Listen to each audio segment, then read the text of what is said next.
ఈ సమయంలో అమ్మవారితో మాట్లాడతారు వాళ్ళు.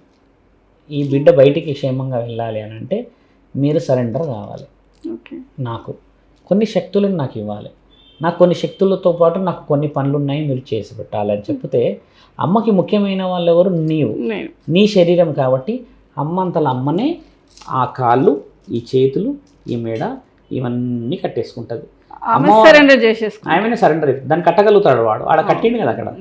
ఆ కట్టినప్పుడు అమ్మ ఏం చేస్తుంది? దానికి శక్తి ఇచ్చేస్తే ఇక్కడ అమ్మవార్లు కట్లు ఏం చేస్తారంటే కొంతమంది ఉంటారు ఆడవాళ్ళమ్మ, వాళ్ళందరికీ తెలియాలి, ఓన్లీ స్మెల్లే వస్తుంది. ఒక్కోసారి నీసు లాంటి స్మెల్ వస్తుంది, ఒక్కోసారి సుగంధం స్మెల్ వస్తుంది, ఒకప్పుడు పువ్వుల స్మెల్ వస్తుంది అంటారు, ఇంకొకరికి కళ్ళకు టక్కన కనబడుతుంది. ఇట్లా అమ్మవారిని అన్ని బందీ చేసేసి వాడు ముక్కు ముయ్యలేడు అనుకోండి. ఈ ముక్కు ముయ్యకపోవడం వల్ల ఏమవుతుందంటే మీరు గమనించాలి, ఈ మాట చాలామంది తెలియాలి. నా బిడ్డ వచ్చింది అని అమ్మ గుర్తుపడుతుంది. నువ్వు విగ్రహం దగ్గర పోయినప్పుడు మన వాసనని గుర్తుపడుతుంది. ఇవి ముయ్యకూడదు అని చెప్తుందమ్మ.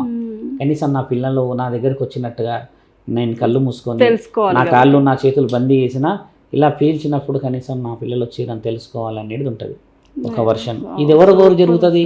వాళ్ళకి నీకు తెలియదు ఈ విషయాలు. కళ్ళు నా అన్నీ మూసేసిన కళ్ళు ఒకటి తెరిచి పెట్టండి, పిల్లల్ని చూడ్డానికి ఉంటాను. నమ్మకాలు ఇలానే చూడగలుగుతుంది అంటే అటు ఇటు మలుసదు. ఇలా కొన్ని ఉండడే ఉంటాయి. ఒక్కొక్కరికి ఒక అడుగు మాత్రమే ఉంటుంది, ఒక అడుగు కాలు పెట్టు, మిగతా అన్ని కట్టాయి అంటే అమ్మకు అడుగు పెట్టి ఉంటుంది. ఇలాంటివి అవుతాయి. ద్వారా నేను తెలుసుకోవచ్చు. అయితే ఏమవుతుందంటే ఈ కట్లు వేయడం పడ్డ తర్వాత ఏమవుతుందంటే అమ్మ ఈమెకి తీవ్రమైన అరికాల నుంచి నొప్పి మొదలవుతుంది.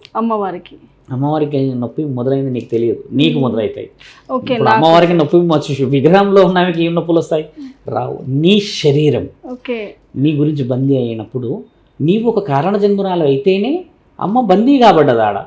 నువ్వు ఊరికే బుడిబొక్కలలో ఉంటాయా మీకోసం ఆమె ఎందుకు బందీ? ఆలోచించాలి.